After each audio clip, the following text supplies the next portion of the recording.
తెలుగు కథా పారిజాతాలు శ్రోతలకు స్వాగతం. ఈరోజు చదవబోయే కథ 'సెల్‌కి సెలవు'. ఈ కథ ఆలాపన మాసపత్రిక ఫిబ్రవరి 2004లో ప్రచురితమయ్యింది. రచనా పఠనం ఎంఆర్వి సత్యనారాయణమూర్తి. మీరు ఈ ఉపకారం చేస్తే జీవితంలో మిమ్మల్ని మర్చిపోలేను. రామ్మూర్తి వెంకట్రావు చేతులు పట్టుకుని ప్రాధేయపడ్డాడు. వెంకట్రావు ఏదో చెప్పేలోగా కలవరమాయే మదిలో నా మదిలో అంటూ వచ్చిన రింగ్‌టోన్ విని ఒక్క నిమిషం అని ఫోన్ తీసుకొని పక్క గదిలోకి వెళ్ళాడు వెంకట్రావు. "ఆ! ఆ! శేషగిరి బాగున్నావా? ఏమిటి విశేషాలు? ఎవరితో మాట్లాడుతున్నానంటావా? అదే మన ఆఫీసులో జూనియర్ అసిస్టెంట్ రామ్మూర్తితో. వాళ్ళ అమ్మకి ఆపరేషన్‌కి 50,000 కావాలని వచ్చాడు. అతడికి డబ్బు చేతికి రావడానికి వారం రోజులు పడుతుందట. మనల్ని సర్దమంటాడు. ఎక్కడి నుంచొస్తాయి? కుదరదయ్యా అంటే వినడు. జలగలా పట్టుకున్నాడనుకో. డబ్బులు మా ఇంట్లో మందార మొక్కకు కాస్తాయనుకుంటారో ఏమో! ప్రతివాడు మన మీద వాలిపోతే ఎలాగయ్యా? ఆ! సరే. మీ బావగారొచ్చారా? ఏమన్నారు? సాయంత్రం 1,00,000 ఇచ్చేస్తే రాత్రి బయలుదేరి వెళ్ళిపోతారా? ఆ! ఆ! ఆ! అలాగే. ఈ అవకాశం వదలొద్దు మిత్రమా. విశాఖపట్నం రెండవ సింగపూర్ అవుతుందంటున్నారు. నా ఫ్లాటు రిజిస్ట్రేషన్ చేయించేసేయి. ఇదిగో ఈ జిడ్డుగాడిని వదిలించుకొని అరగంటలో నీకు రూ. 1,00,000 అందజేస్తాను. ఓకే? అన్నాడు వెంకట్రావు. ఫోన్ కట్ చేసి రామ్మూర్తి వద్దకొచ్చాడు. సారీ రామ్మూర్తి. మొన్న మా అబ్బాయి ఇంజినీరింగ్ ఫీజు కట్టాలంటే మా ఆవిడ నగలు బ్యాంకులో పెట్టిచ్చాను. నా వల్ల వీలు కాదు. ఏమీ అనుకోకు. కొంచెం ముఖ్యమైన పని మీద బయటికెళ్ళాలి. వెంకట్రావు మాటలతో నిరాశగా వెనుతిరిగాడు రామ్మూర్తి. "ఆ! ఏమేవ్ తలుపేసుకో. నేను బయటికెళ్ళి గంటలో వస్తాను." ఏటీఎం కార్డు జేబులో వేసుకుని బైక్ మీద బయలుదేరాడు. క్యాష్ డ్రా చేసుకుని ఆకమేఘాల మీద శేషగిరిని కలిశాడు. డబ్బు తీసుకున్నాక చెప్పాడు శేషగిరి, "నిన్ను జంబులింగం రమ్మన్నాడు. ఫోన్ చేయమన్నాడు కూడా" అని. జంబులింగం పేరు వినగానే వెంకట్రావు మొహం 1000 క్యాండిల్ బల్బులా వెలిగిపోయింది. ఆదివారం జంబులింగం పిలిచాడంటే వాళ్ళావిడ ఊరెళ్ళిందని, మందు, విందు వీలుంటే ఆ తర్వాతది కూడా ఉంటాయన్నది పరమసత్యం. అవన్నీ కళ్ళ ముందు కదలాడడం వల్లే వెంకట్రావు అలా ఉన్నాడు. వెంకట్రావు వెంటనే సెల్ తీసి జంబులింగానికి చేశాడు. ఎంత హాయి రేయి ఎంత మధురమీ హాయి అన్న రింగ్‌టోన్ వింటూ పరవశించిపోయాడు. "హలో వెంకీ బాగున్నావా?" అన్నాడు జంబులింగం. "బ్రహ్మాండంగా ఉన్నాను. ఏర్పాట్లు ఎంతవరకు వచ్చాయి? ఆ! రాజు, ఫణి, శ్రీను అప్పుడే వచ్చేసారా? నేను 10 నిమిషాల్లో నీ దగ్గరుంటాను. మందుగుండు సామాగ్రి రెడీయేనా? ఆఖరి ఐటెమ్ కూడా ఉంటే బాగుంటుంది. ఏం చేస్తాం? ఏ మన ఆఫీసులో అందరం ఒకరికొకరు కోఆపరేట్ చేసుకుంటున్నాం. ఎంజాయ్ చేస్తున్నాం. ఆ టైపిస్ట్ గిరిజ ఒక్కతే గిరిగి యేసుకొని ఉంటుంది. అసలు మనిషి అన్నాక కాస్త కళాపోషణ ఉండాలి అని మన గురువుగారు రావు గోపాలరావు గారు 'ముత్యాలముగ్గు' సినిమాలో ఎంత గొప్పగా చెప్పారు. గిరిజ కూడా మన బృందంలో కలిస్తే అంతా బృందావనమేగా! రేపు పెళ్లి చేసుకుంటే మనమంతా సహకరిస్తాంగా! ఏం లింగం మామ నేను చెప్పింది తప్పంటావా? అన్నాడు వెంకట్రావు. "అహా! లేదు వెంకీ వి ఆర్ కరెక్ట్" అన్నాడు జంబులింగం. మనం వెన్నుతట్టి ప్రోత్సహిస్తామంటే ముందుకు రారు. Poor fellows. సరే, సరే నేను బయలుదేరి వచ్చేస్తున్నాను అన్నాడు వెంకట్రావు. జంబులింగం భార్య చింతామణికి పుట్టింటి వారిపై ప్రేమ ఎక్కువ. నెల నెలా టెన్షన్‌గా తల్లి ముందు వాలిపోయి, ఇరుగు పొరుగు విషయాలు కథలు కథలుగా చెప్తుంది. ఆమె తల్లి శ్రీహరి వాటిని సీరియల్స్‌గా రాసేసి 'ఆహా! ఓహో' టీవీ ఛానల్స్‌కి అందిస్తుంది.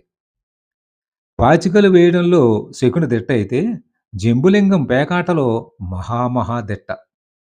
ఎంతమంది ఎన్ని రకాలుగా పేక ముక్కలు కలిపి చేతికిచ్చినా, ముక్కల పంపకంలో జోకరు తనకే వచ్చేటట్లుగా పంచుతాడు. వాళ్ళ మేనమామ మారీచుడి నుండి ఈ విద్యను గ్రహించాడని మిత్రులందరూ చెవులు కొరుక్కుంటూ ఉంటారు. ఎప్పుడు ఏ జంబులింగం ఇంట్లో మహత్తర కార్యక్రమం జరిగినా అతనికి పేకాట్లో 7, 8 వేల రూపాయల వరకు లాభం వస్తుంది. అందుకే ఈ కార్యక్రమం ఇతరులకి లాసు, జంబులింగానికి ప్లస్సు. జంబులింగం ఇంటికి వచ్చే ముందు వెంకట్రావు భార్యకి ఫోన్ చేసి చెప్పాడు. తను మధ్యాహ్నం భోజనానికి రానని, రాత్రు పొద్దుపోయాకే వస్తానని.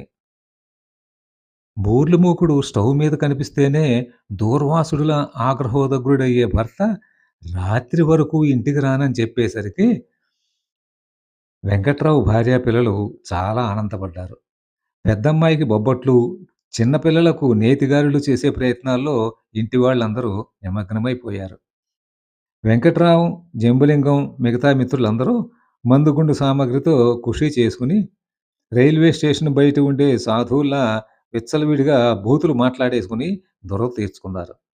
రాత్రి 10 గంటలకు జంబులింగానికి బై చెప్పి మిత్రులంతా తలో 2000 లింగార్పణం చేసి ఇంటికి వెళ్ళారు. సోమవారం ఉదయం యథావిధిగా ఆఫీసుకు వెళ్ళాడు వెంకట్రావు. సూపరింటెండెంట్‌కి విష్ చేసి రిజిస్టర్‌లో సంతకం చేసి సీట్‌లో కూర్చున్నాడు. రామ్మూర్తి కనిపిస్తే సారీ ఏమనుకోకండి నిన్న మీకు సహాయం చేయలేకపోయాను అన్నాడు వెంకట్రావు. పర్వాలేదండి. శేషగిరిరావు గారు లక్ష ఇచ్చారు. ఆసుపత్రిలో పే చేసేశాను. రేపే మా అమ్మకి ఆపరేషన్. 4 రోజులు సెలవు పెడదామని ఆఫీసుకొచ్చాను అన్నాడు రామ్మూర్తి. రామ్మూర్తి మాటలకు ఉలిక్కిపడ్డాడు వెంకట్రావు. కొంపతీసి తాను శేషగిరిరావుకిచ్చిన 1,00,000 చేతులు మారలేదు కదా! అని అనుమానం కలిగి గబగబా శేషగిరి సీటు కేసి చూశాడు. సీటు ఖాళీగా ఉంది. మేనేజర్ గారు పిలిస్తే ఆయన ఛాంబర్‌కెళ్లారని చెప్పాడు ప్యూన్. 10 నిమిషాలు గడిచేసరికి జంబులింగం, శేషగిరి మేనేజర్ ఛాంబర్ నుండి బయటకు వచ్చారు. శేషగిరి సీటు దగ్గరికి వెళ్లి అడిగాడు వెంకట్రావు. "ఆ! విశాఖలో స్థలం ఈరోజే మీ బావమరిది హ్యాండ్ ఓవర్ చేసుకుంటారుగా" అని. బాగా గుర్తు చేసావు వెంకట్రావు. ఆ! ఆ రియల్ ఎస్టేట్ డైరెక్టరు ఢిల్లీ వెళ్ళాట. పై సోమవారం నీ స్థలం రిజిస్ట్రేషను పూర్తి చేస్తానని మా బావమరిది పొద్దున్నే ఫోన్ చేసి చెప్పాడు. వెంకట్రావుకి విషయం అర్థమైపోయింది. తనిచ్చిన డబ్బే రామ్మూర్తికిచ్చాడు శేషగిరి. గట్టిగా అడిగితే, "నువ్వే మా బావమరిదికిచ్చావుగా! వెళ్లి వాడినే అడుగు" అంటాడు. టెన్షన్‌తో తలనొప్పొచ్చేసింది. కాస్త టీ తాగుదామని క్యాంటీన్‌కి వెళ్దామనుకుంటుంటే, ప్యూన్ వచ్చి మేనేజర్ గారు రమ్మంటున్నారని చెప్పాడు. మేనేజర్ ఛాంబర్‌కెళ్ళి విష్ చేశాడు వెంకట్రావు. రావయ్యా వెంకట్రావు ఎలా ఉన్నావు?" అడిగారు మేనేజర్. "బాగానే ఉన్నాను సార్" వినయంగా చెప్పాడు వెంకట్రావు. మన స్టాఫు ఎలాంటివారు?" అడిగారు మేనేజర్. "మన వాళ్ళందరూ మంచివాళ్ళు సార్. ఒకరి కష్ట సుఖాల్లో మరొకరు పాలు పంచుకుంటారు. ఒకే కుటుంబంలా కలిసిమెలిసి ఉంటారు సార్" చెప్పాడు వెంకట్రావు. "ఆ! నిజం?" కళ్ళజోడులోంచి కళ్ళు పెద్దవి చేసి మరి అడిగాడు మేనేజర్. "అవును సార్" అన్నాడు వెంకట్రావు. "అలాగా మరి ఈ కామెంట్స్ విని నీ అభిప్రాయం చెప్పు" అని టేబుల్ మీదున్న సెల్ ఫోన్ ఆన్ చేశాడు మేనేజర్. "శేషగిరి మన ఆఫీస్ జూనియర్ అసిస్టెంట్ రామ్మూర్తి డబ్బులు కావాలని వచ్చాడురా. జలగలా పట్టుకున్నాడనుకో, డబ్బులు మా ఇంట్లో మందార మొక్కకు కాస్తాయనుకుంటారేమో." తను నిన్న శేషగిరితో అన్న మాటలు సెల్ ఫోన్‌లో తిరిగి విన్న వెంకట్రావుకి కాళ్ళల్లో వణుకు పుట్టింది. సార్ ఎక్కడో ఏదో పొరపాటు జరిగింది సార్. అది అది గొంతు పొడారిపోయి మాటలు రావడం లేదు వెంకట్రావుకి. అలాగా మరి ఇదిగో ఈ సుభాషితాలు కూడా విను అంటూ మళ్ళీ సెల్ ఫోన్ ఆన్ చేశాడు మేనేజర్. ఆ! గిరిజ ఒక్కతే గిరిగేసుకునే ఉంటుంది. మన బృందంలో కలిసిపోతే బృందావనమే ఎంత. రేపు పెళ్లి చేసుకుంటే మనందరం సహకరిస్తాంగా. తాను జంబులింగంతో ఫోన్‌లో ఉన్న మాటలన్నీ రికార్డయ్యాయి.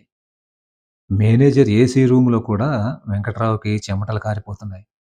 మేనేజర్ టేబుల్‌ని చేతుల్లో పట్టుకుని నిలదొక్కుకున్నాడు వెంకట్రావు. వెంకట్రావు పరిస్థితి గమనించిన మేనేజరు, "కూర్చో వెంకట్రావు కూర్చో పర్వాలేదు" అన్నాడు. వెంటనే కుర్చీలో కూలబడిపోయి తలదించుకున్నాడు వెంకట్రావు. "చూడు వెంకట్రావు, నువ్వు స్టాఫ్‌ని, నన్ను చాలా విపరీతంగా కామెంట్ చేస్తావని తెలిసింది. భగవంతుడు నోరిచ్చింది మంచి మాటలు మాట్లాడడానికి.